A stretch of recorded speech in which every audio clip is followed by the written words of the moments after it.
মায়ার নবী রাস্তা দিয়ে হাঁটতেছেন, হঠাৎ করে নজর করে দেখে এক ইহুদি বেঈমান একটা হরিণী, বাচ্চাওয়ালা হরিণী, ওই বাচ্চার মাকে খুঁটির গোড়ায় বেঁধে রেখেছে ইহুদি।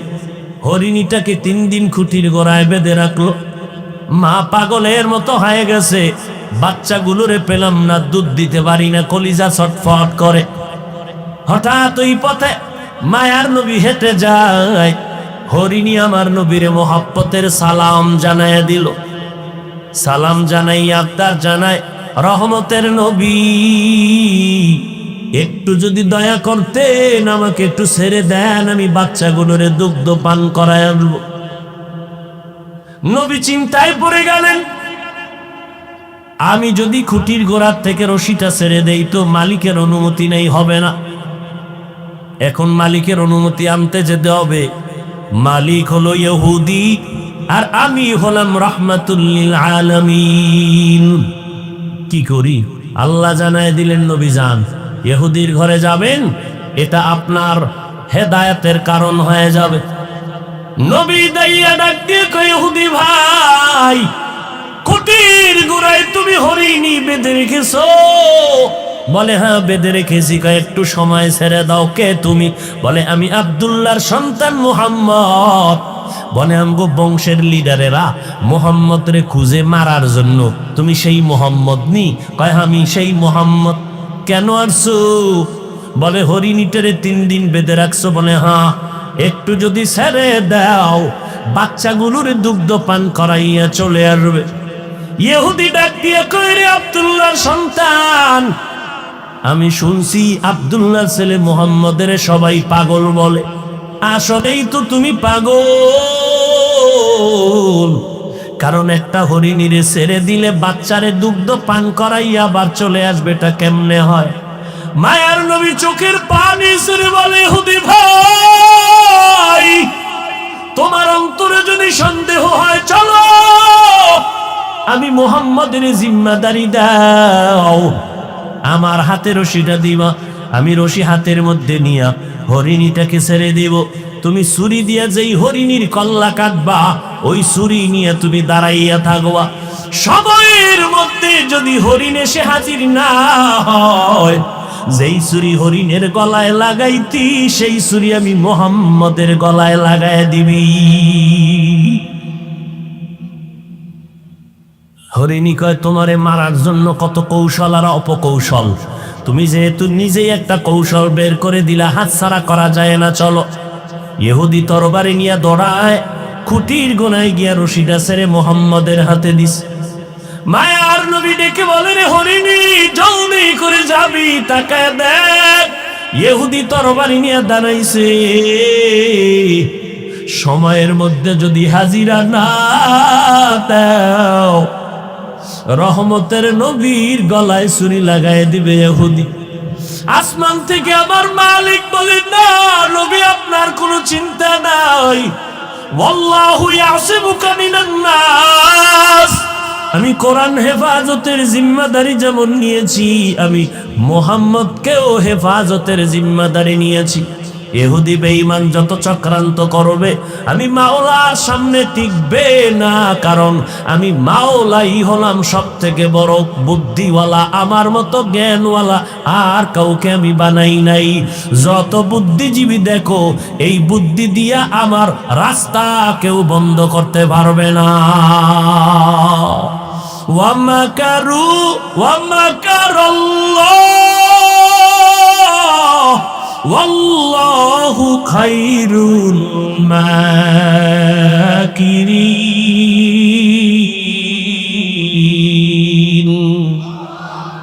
কাদের কুদরত দারি বরকামাল, আনতা রব্বি আনতা হাসবি যুল জালাল, তুহি কাদের জলিলুল্লাহ জাহাদার, বহর হালে তুহি মেরা নেগাহদার। মায়ার নবী হরিণীটারে ডেকে বলল, টাইমের মধ্যে আসবি। ইহুদি হাসে, পাগল না, এই হরিণীরে কি কয়, তাড়াতাড়ি টাইমের মধ্যে আসবা।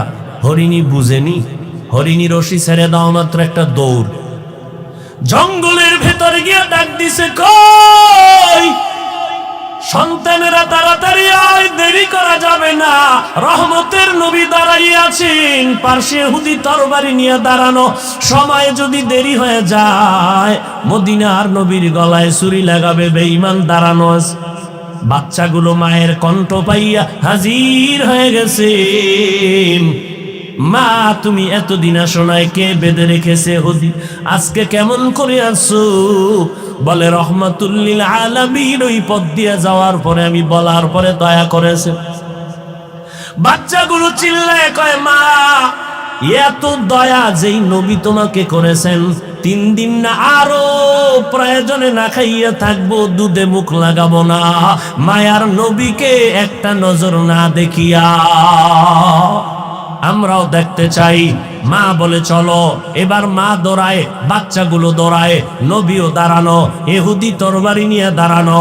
হঠাৎ করে দেখে টাইমের আগে হরিণী তার বাচ্চা নিয়ে হাজির হয়ে গেল নবীর সামনে। ঈশা মা এবং বাচ্চাগুলো মাথা নত করলো, মাটিতে কপাল ঠেকাইলো। এরপরে বাচ্চার মা মাথা নাড়ায় নাড়ায় যেন নবীর ইশারায় কি বলল। ইহুদি তাকায় দেখতেছে, ডাক দিয়ে কয়, আব্দুল্লাহর সন্তান। ওই বাচ্চাগুলো কি যেন বলতে চাইলো, কি বলতে চায়। এবার নবী কয়, ইহুদি ভাই, এই বাচ্চা সহ মা প্রথম আমারে সালাম দিয়েছে। আর মা বলেছে ওই বাচ্চাগুলো দুগ্ধ পান করে নাই।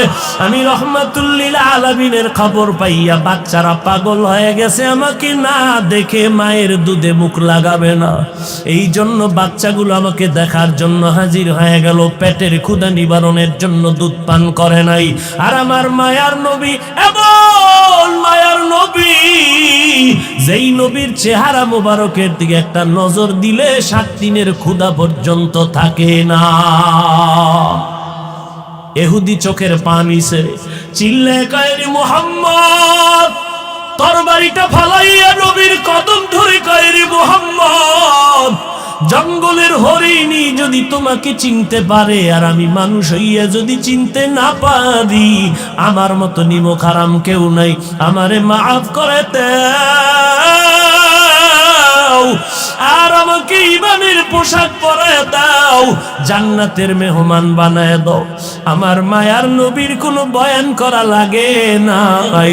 আমার নবীর আদর্শ দেখে বেঈমান কালেমা পড়ে। আজ ওই নবীর উম্মত হইছো রে যুবক, ওই নবীর উম্মত হইয়া আজকে চেহারার মধ্যে নবীর আদর্শ লাগাইতে পারলি না। কয়দিন আর বাহাদুরি করবি? নজর করে দেখ, তোর মতো কত যুবক লাশ হয়ে কবরে গেল। এমন একটা দিন নাই যেই দিন যুবকের লাশের খবর নাই। এই মহামারী চিত্রাং গেল, তুফান গেল কয়েকদিন আগে। এই তুফানের মধ্যে কত বান্দা চলে গেল, বিদেশ থেকে টাকা কামাই করে দেশে এসে বিল্ডিং করলো, আনন্দ করবে, বিল্ডিং এ ঢুকবে মাত্র 2 দিন পরে। মনের বড় আশা, ছেলে মেয়ে নিয়ে ঢুকবে। কিন্তু যখন রাতে তুফান শুরু হলো, বিল্ডিং এর পাশে টিনের ঘরে ঘুমায় গেল, ছোট একটা খাটের ভেতরে বাবা যুবক এক পাশে, স্ত্রী আর পাশে একটা কন্যা সন্তান। রাতের তুফানে একটা বড় গাছ উপরাইয়া শিকড় শুদ্ধা টিনের ঘরের মাঝখানে পড়ে গেল। এসে লোকেরা দেখে ওই 3 জনের বুকের উপরে গাছটা চাপ দিল, জায়গায় 3 জন নাই। এত জীবনের কামাই বিদেশের টাকা দিয়ে সব বিল্ডিং এ ঢেলে দিল, কিন্তু পারলো না একটা সেকেন্ডের জন্য বিল্ডিং উঠে আরাম করবে। তোমার ঘরের স্ত্রীর রক্ত তো পিওর, ওই বাচ্চাটার কোনো আমল নামা নাই, গুনাহ নাই, এরপরও গায়ের জোরে খাওয়াইতেছ। লিখে রাখো, এই সন্তান কোনোদিন মানুষ হবে না। লিখে রাখো, আল্লাহর কসম করে বলছি, এই হারাম খাওয়াইয়া সন্তানরে বড় বানাবা। মরণের আগে সন্তান কোনোদিন মা বাবার খেদমত করবে না। আল্লাহ হেদায়াত দান করুন। আরো জোরে বলেন, অন্যায় করে বাবায় সন্তানের উপরে কেন বিপদ? শিশু বাচ্চার তো কোনো অন্যায় নাই, ওই বাচ্চার পাওটা হঠাৎ ভাঙলো কেন? আব্বাজানেরা জবাব দেন। যারা সন্তানের বাপ হইছেন, বালিশে মাথা লাগায় চিন্তা করবেন, অন্যায় করছেন আপনি, আপনার ঘরের মাইয়া বলা শিশু বাচ্চা নিরপরাধ পিওর, আপনার বাচ্চার কিডনির উপরে কেন হঠাৎ করে আক্রমণ? আপনার বাচ্চার ব্রেনের উপরে কেন আক্রমণ? আমার মাওলার কুদরতের ফয়সালা, অন্যায় করবি বাবা তুমি, সাজা দিব তোমার সন্তানেরে, আমি সাজা দিব তোর সন্তানেরে। তোর সাজা তো পরকালে আছে, তবে তোর সন্তানের দেওয়াটা তোর জন্য তো কম সাজা না। আল্লাহ, কত কঠিন বিষয়, বড় কঠিন বিষয়। ৭২ দল জাহান্নামী মুমিন মুসলমান, এক দল মুমিন জান্নাতে যাবে। সাহাবায়ে কেরাম জানতে চাইলেন, নবী ওই দলটার পরিচয় কি? নবী বলেন দুইটা পরিচয়, মা আনা আলাইহি ওয়া আসহাবি, এক নাম্বার আমি মুহাম্মদকে মানিয়া চলবে, দুই নাম্বার পরিচয় আমার ছাত্র আমার সাহাবায়ে কেরামদেরকেও মেনে চলবে। কি বুঝলেন? যারা বলে আমরা মুহাম্মদ রে মানি কিন্তু সাহাবায়ে কেরামদের মানে না, ওমরে ফারুকের বেদাতি ভণ্ড কয়, ওসমান রাদিয়াল্লাহু তাআলা আনহুর বিরুদ্ধে ইশারা ইঙ্গিতে বক্তায় বয়ান করে, মুআবিয়া রাদিয়াল্লাহু তাআলা আনহুর বিরুদ্ধে কথা বলে। এক কথায় যারা সাহাবায়ে কেরামদেরকে আদর্শ মানতে পারে না, এদেরকে চিহ্নিত করে নাও, এরা মুমিন ঠিক, মুসলমান ঠিক, মাওলানাও ঠিক, তবে ৭২ দল জাহান্নামীদের অন্তর্ভুক্ত। সাহাবায়ে কেরামদের বিরুদ্ধে কথা বলনেওয়ালা আসেনি? কথা বলেন না কেন? আরে ভাই কেমনে বলি? বলতেই তো হবে, গীবত হলেও বলতে হবে, কারণ গীবত করা হারাম। ৪ কারণে গীবত করা ওয়াজিব। ইসলামের ব্যানার লাগাইয়া যদি কোনো মাওলানা মুমিনের ঈমান চুরি করে, আমল চুরি করে, আহলে হক আলেমদের দায়িত্ব তার নাম, গোষ্ঠী, শুদ্ধা, ঠিকানা সহ উম্মতের জানাইয়া উম্মতের সতর্ক করো, ওই ভণ্ডের কাছে যেন না যায়।